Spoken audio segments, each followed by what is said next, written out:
tem determinados momentos, você passa por algumas situações que dá medo, mas um medo que é diferente. Eu acho que era isso que Davi estava colocando. Ele era um homem experimentado na guerra, ele era um homem que sabia como enfrentar situações difíceis, mas ali ele estava dizendo: não tenho saída nenhuma, estou perdido, não tem jeito. E aí Davi começa a nos ensinar, através desses 2 salmos, o que fazer quando o medo invade o nosso coração. Como é que a gente lida com o medo? Como é que a gente lida com esses sentimentos quase que incontroláveis dentro da nossa alma? E a primeira coisa que ele vai ensinar para a gente, que eu acho lindíssima, ele vai dizer que a gente precisa ter coragem de chorar aos pés do nosso Senhor. Olha que coisa linda ele vai escrever no Salmo 56, verso 8. Se você não tem esse trecho grifado na Bíblia, você precisa ter. Olha que coisa linda, Davi está escrevendo. Ele diz assim: registra tu mesmo o meu lamento, recolhe as minhas lágrimas em teu odre. Acaso não estão anotadas em teu livro? Você não imagina quão poderoso é chorar aos pés do nosso Senhor. É interessante porque talvez o que a gente pudesse imaginar, se você é uma pessoa prática, não é? Às vezes eu sou muito prático, quando eu estou vivendo situações de crise, eu quero saber o que eu tenho que fazer, qual é o próximo passo, qual é a próxima situação, o que eu faço, não é? Qual é o plano A, qual é o plano B? Uma das grandes crises da minha alma com essa enfermidade da Cleusa foi que eu não conseguia ter plano. Eu não tinha plano A, eu não tinha plano B, não tinha plano C, não tinha plano D, porque não tem plano. E é interessante porque a gente vai nessa batalha da alma tentando achar os planos, não é? E a gente não os encontra e bate um medo terrível. E eu me lembro do dia que eu estava voltando de um encontro com os missionários lá, da missão do pastor Manfred, que está aqui, não é?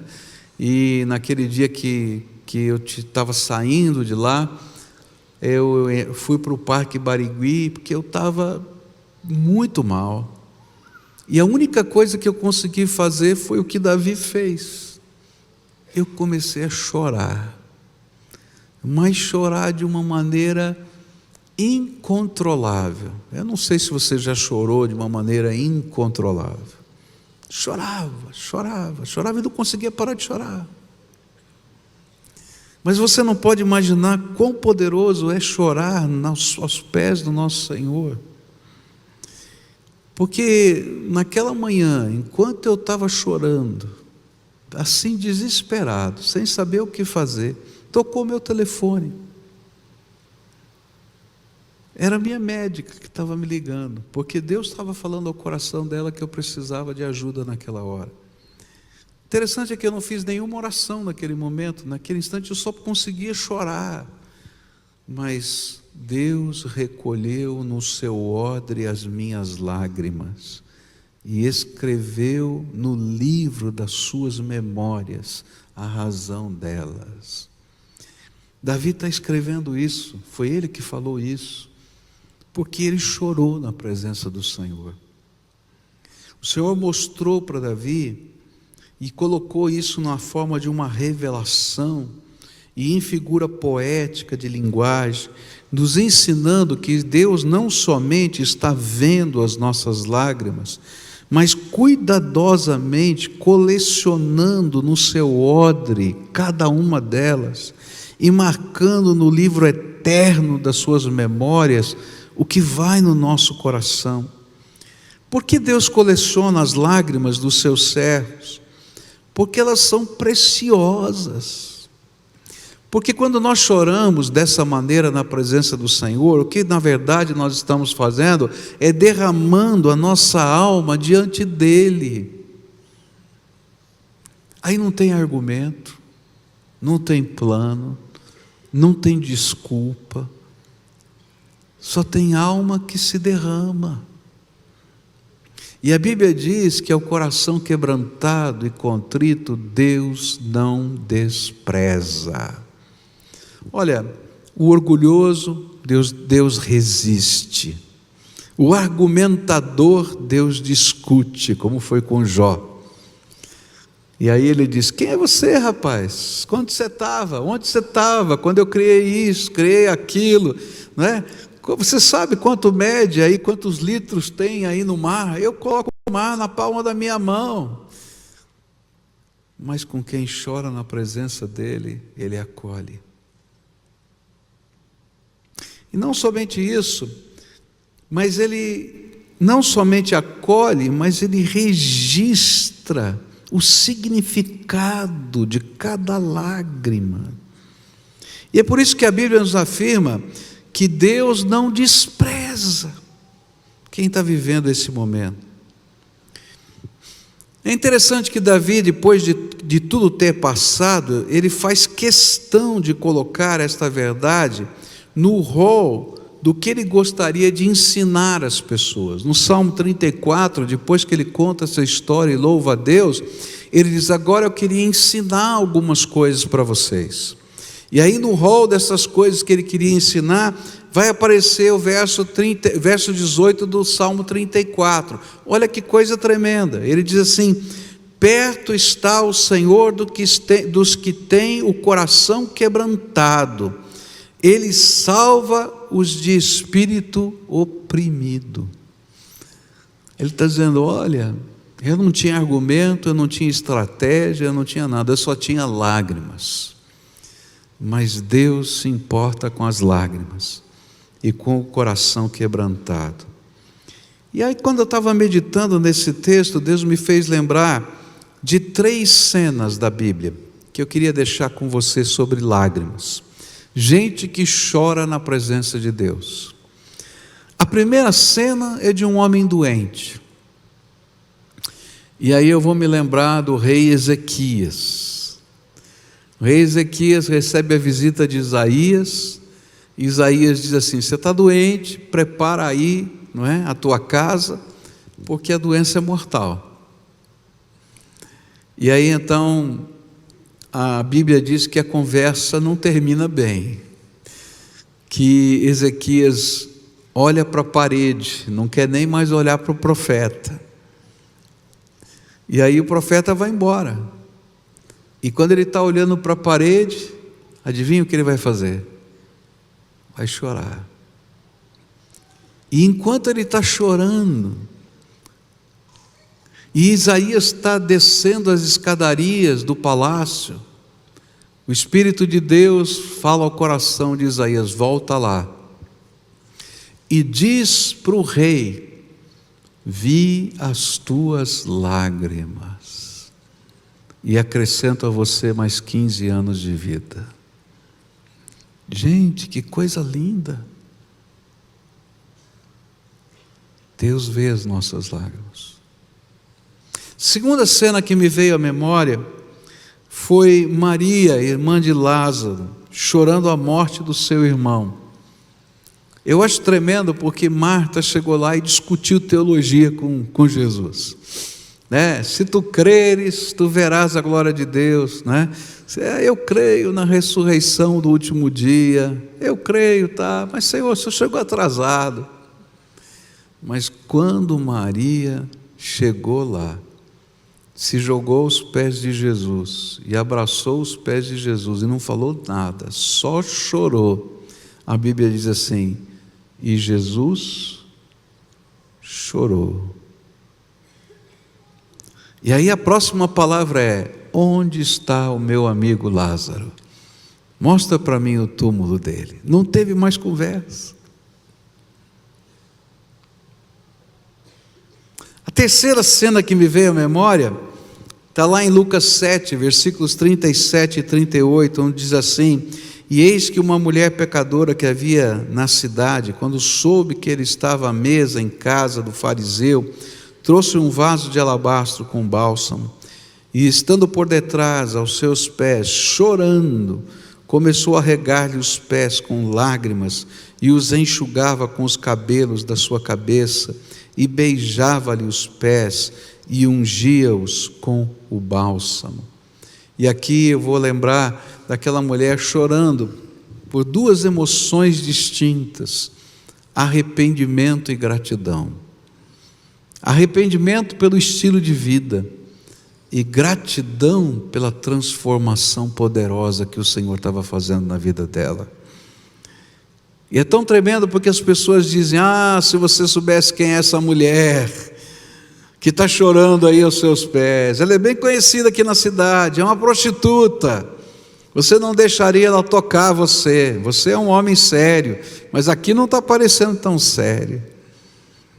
E ele vai dizer assim: olha, quem muito foi perdoado vai amar mais ainda. Eu estou recebendo essas lágrimas como louvor e gratidão. Tem horas, queridos, que a gente não tem um plano A, não tem um plano B, não tem um plano C. Tem horas que a gente não tem nem palavras. A única coisa que a gente pode fazer é chorar na presença do Senhor. Mas eu queria dizer para você que é poderoso chorar na presença do Senhor. Há um outro trecho da palavra de Deus que me ensina algo tremendo sobre isso. É que há uma promessa do Senhor nas Escrituras Sagradas que me explicam às vezes o porquê o chorar é tão precioso. Porque a Bíblia vai ensinar para a gente que o Espírito de Deus intercede por nós com gemidos inexprimíveis. E sabe o que eu acho? Que naquela hora que a gente está soluçando, que a gente está chorando na presença de Deus, está gemendo, que a gente não consegue articular palavras, porque quando a gente está chorando muito não dá para falar, não é verdade? O Senhor, através do seu Espírito, vai interpretando cada gemido daquele, e lá no trono de Deus, a oração mais preciosa vai entrando em cena, onde o Espírito de Deus interpreta a nossa alma, e o nosso intercessor Jesus toma a frente para falar com o Pai a nosso favor. Por isso, quando Davi estava morrendo de medo e não conseguiu fazer mais nada, ele chorou. E o Senhor recolheu as lágrimas dele no seu odre, escreveu no seu livro. E aí uma sucessão de milagres vai acontecer dali em diante. O segundo sentimento que foi expresso aqui nesse salmo, e eu quero nessa manhã concluir com ele, foi que depois de chorar, e aí eu estou imaginando, a Bíblia não dá os eventos, mas eu fico imaginando aqui na minha mente que foi assim: quando ele se viu desesperado, os soldados o jogaram na masmorra, todo mundo foi embora, a única coisa que ele conseguiu fazer foi chorar. Mas é interessante que chega uma hora que chorar cansa, não é verdade? Dá uma canseira, né? Dá um treco esquisito, né? Quem já chorou muito sabe, né? Dá aquela coisa, parece que você está... E aí dá uma acalmada. Nessa hora, ele vai fazer a segunda coisa aqui, que nos ensina como lidar com essas situações tão complicadas como o medo. E ele começa a levantar um clamor ao Senhor.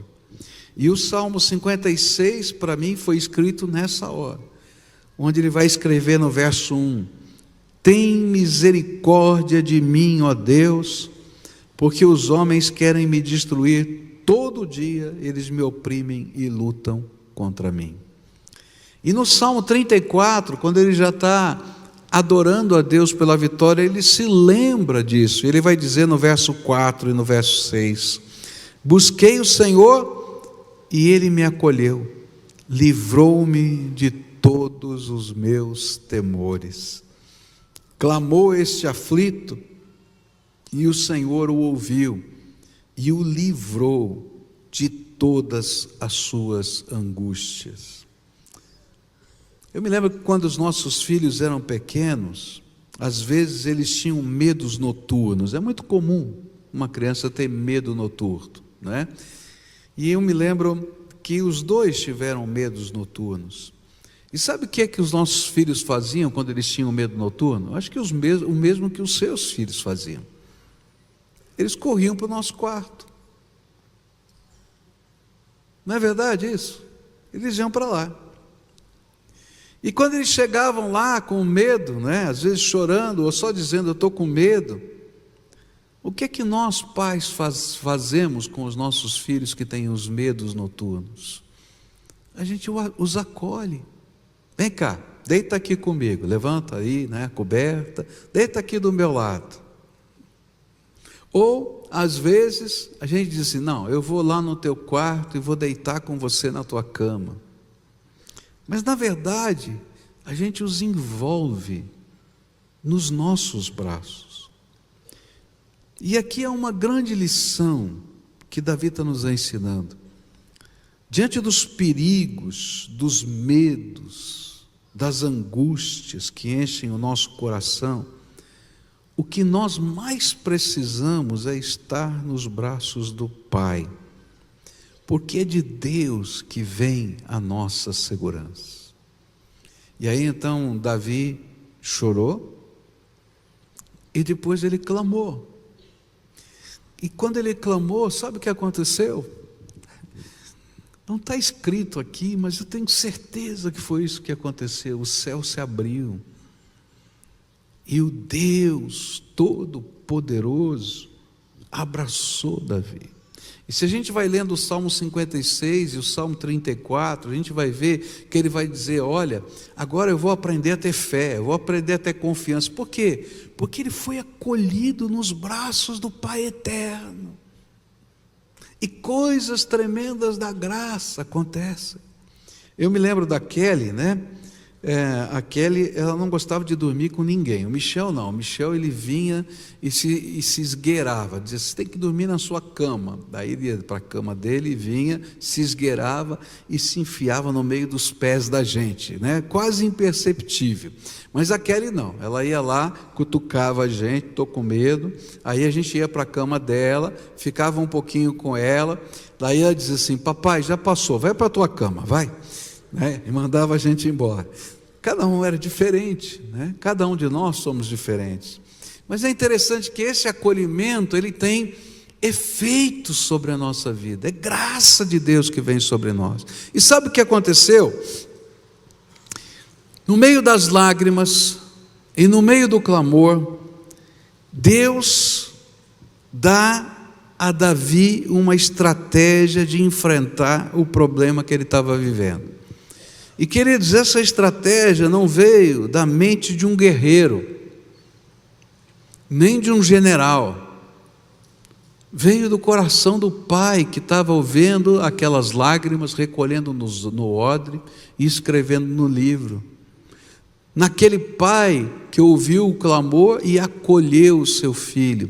E é interessante porque toda vez que a gente se aproxima de Deus dessa maneira, Deus abre os céus e Ele começa a derramar graça sobre a nossa vida. E a maneira que essa graça veio para Davi foi uma estratégia. E sabe qual foi a estratégia que Deus deu para ele? Fala assim, Davi, você vai se fingir de louco. Literalmente, você vai se fingir de louco. E olha só o que a Bíblia diz em 1 Samuel 21:13. Diz assim, por isso mudou o seu comportamento diante deles. Ele não estava assim até aquela hora, mas ele mudou de comportamento diante deles, fingindo-se de louco nas mãos deles. Fazia riscos nos batentes dos portões e deixava escorrer saliva pela barba, babava. E é interessante como Deus nos dá revelações de caminhos, estratégias, que aos olhos humanos podem parecer descabidas, mas é a nossa capacidade de confiar nele, mais do que nos métodos, que nos permite alcançar a vitória. E é isso que a gente vai aprender nessa dinâmica do relacionamento com Deus. Às vezes as estratégias de Deus parecem uma loucura diante dos homens, para que a gente possa entender que não é o método, não é a estratégia, mas é o poder de Deus que se revela na nossa fraqueza, que faz com que as coisas aconteçam. E aí ele faz isso, e porque ele clamou e aceitou o caminho de Deus, o Senhor moveu os exércitos dos céus para que os filisteus não percebessem o que estava acontecendo. E foi isso que Davi compreendeu, que não foi apenas ele fingir, mas que estava acontecendo algo sobrenatural. E aí ele vai escrever no Salmo 34, olha que coisa linda, versículos 7 e 8: o anjo do Senhor acampa-se ao redor dos que o temem e os livra. Provem e vejam que o Senhor é bom, bem-aventurado é quem nele se refugia. Sabe, o que Davi está dizendo para a gente é que, ok, eu chorei na presença de Deus, eu clamei, Deus revelou uma estratégia, que aos meus olhos parece uma loucura. Quem vai cair num conto desse? Mas os anjos do Senhor começaram a trabalhar. E os anjos do Senhor, eles são movidos, acionados, quando os servos do Senhor clamam ao Pai. E aí todo o céu entra em ação. E sabe o que é que os anjos fizeram? Eles fecharam os olhos dos filisteus para não perceberem e mandarem embora Davi daquele lugar. É interessante porque foi exatamente isso que aconteceu anos depois com Eliseu. Eliseu é cercado pelos exércitos da Síria. E aí então eles têm uma ordem para matar o profeta. E o ajudante de Eliseu diz assim: olha, nós estamos perdidos, não tem saída, nós estamos cercados. E aí Eliseu faz uma oração e diz: Senhor, abre os olhos desse teu servo, porque há muito mais do nosso lado do que contra nós. Sabe por quê? Ele não via os exércitos apenas dos sírios, mas ele via as carruagens de fogo do Senhor, os anjos do Senhor, os exércitos celestiais que estavam acampados ao redor deles. E aí Eliseu desce àquele lugar e vai conversar com os soldados. E é interessante porque a Bíblia diz assim, que o Senhor feriu de cegueira os exércitos dos sírios. Não é que eles não enxergavam as coisas, é que eles não eram capazes de discernir o profeta. Ele diz: quem é que vocês estão procurando? O profeta Eliseu. Pois bem, eu vou levá-los até ele. Pois não, então me leva até ele. E então ele vai conduzindo até a cidade de Samaria, e ele vai lá, e quando eles entram na cidade, e os portões são fechados, aí a Bíblia diz: e o Senhor abriu os olhos deles, e eles perceberam que estavam na capital do povo inimigo, cercado pelo exército inimigo, conduzido pelo profeta que era o inimigo. Sabe por quê? Porque os anjos do Senhor se acampam ao redor daqueles que os temem, e os livra. E é isso que Davi está ensinando para a gente. Sabe o que aconteceu lá? Não foi o babá não, na minha barba não. O anjo do Senhor cegou os olhos dos filisteus, mudou o cenário a favor da minha vida.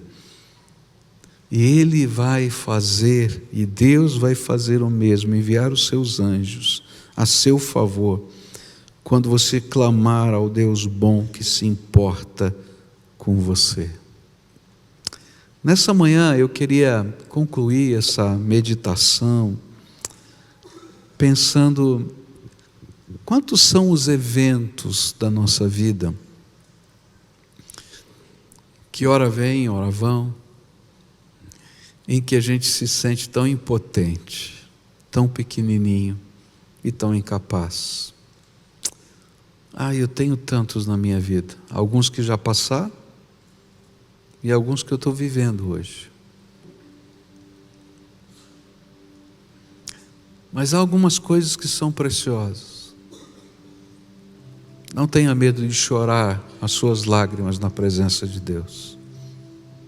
Abre o teu coração, porque é o coração quebrantado e contrito.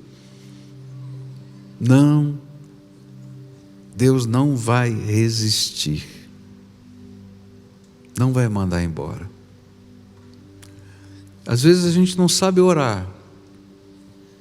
Quantas vezes você já se deparou com situações que a gente não sabe nem como orar? Mas a gente pode chorar na presença do Senhor. E o Espírito de Deus, com gemidos inexprimíveis, vai levar até o trono do céu nossas lágrimas e o significado delas. Aí, quando o coração parece que acalma-se um pouquinho, clama, pede a misericórdia de Deus, a intervenção de Deus. É interessante que Davi vai clamar por misericórdia. Senhor, misericórdia, só isso que eu sei. Tenha misericórdia. E lembra disso, toda vez que você clama ao Senhor, com interesse da sua alma, Deus vai responder. Clama a mim e responder-te-ei coisas grandes e firmes que tu não sabes. E sabe o que acontece quando a gente está fazendo isso? Do trono do Todo-Poderoso saem ordens. E a Bíblia vai dizer no livro de Hebreus que os anjos existem como servos ministradores a favor de nós. E aí as ordens do trono começam a ser ecoadas e os exércitos celestiais se movem. Sabe por que a Bíblia é chamada o Deus da Bíblia chama de Deus dos exércitos? Não é porque Ele está acima dos exércitos dos guerreiros da terra, é porque os antigos tinham essa percepção de que os exércitos do céu estão se movendo às ordens do Senhor, os anjos estão se movendo. Louvado seja Deus. Deus vai dar estratégias, vai dar ideias, e Ele vai dizer: olha, viva essas coisas, não porque essas estratégias sejam o suprassumo, mas é obediência. E enquanto você estiver me obedecendo, eu vou colocar os anjos atuando a seu favor. Nessa manhã eu desafio você a olhar para cima e confiar na graça de Deus. E a razão disso são os elementos que a gente vai partilhar daqui a pouquinho: o pão e o vinho. Eles simbolizam o porquê Deus faz isso, e o porquê é que Ele ama você de tal maneira que deu o seu Filho unigênito, para que todo aquele que nele crê não pereça, mas tenha vida eterna. A razão é que Ele ama tanto você, que Ele não queria que você ficasse órfão nessa terra. Por isso Ele derramou o Espírito Santo para ser o seu professor particular, seu conselheiro, seu ajudador, aquele que caminha com você. Ele não apenas mandou os anjos e manda os anjos, mas Ele derramou o seu Espírito. A razão é porque esse memorial nos recorda a promessa de Jesus: eis que estou convosco todos os dias. Até quando? Até a consumação dos séculos. Não é só nos dias bons ou nos dias maus, todos os dias. Quando eu canto de alegria e celebro nas ruas da cidade, como Davi fez, Ele está lá. Ou quando eu choro numa masmorra, Ele continua lá.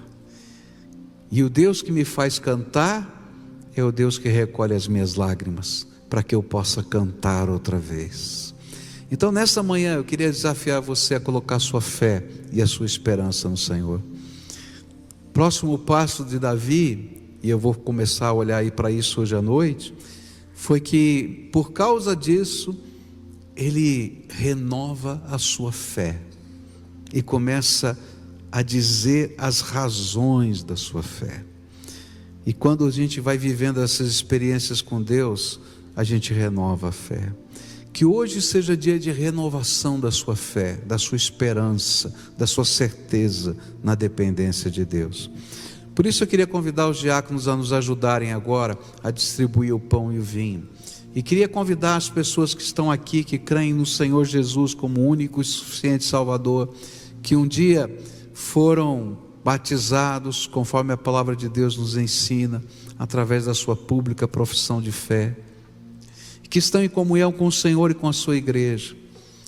Mas se for o caso, chorarem na presença do Senhor, se for o caso, clamarem, se for o caso, receberem revelação de Deus, mas em todos os casos, saberem que o Deus desse memorial se importa conosco e é Senhor das nossas vidas. Adoremos ao Senhor.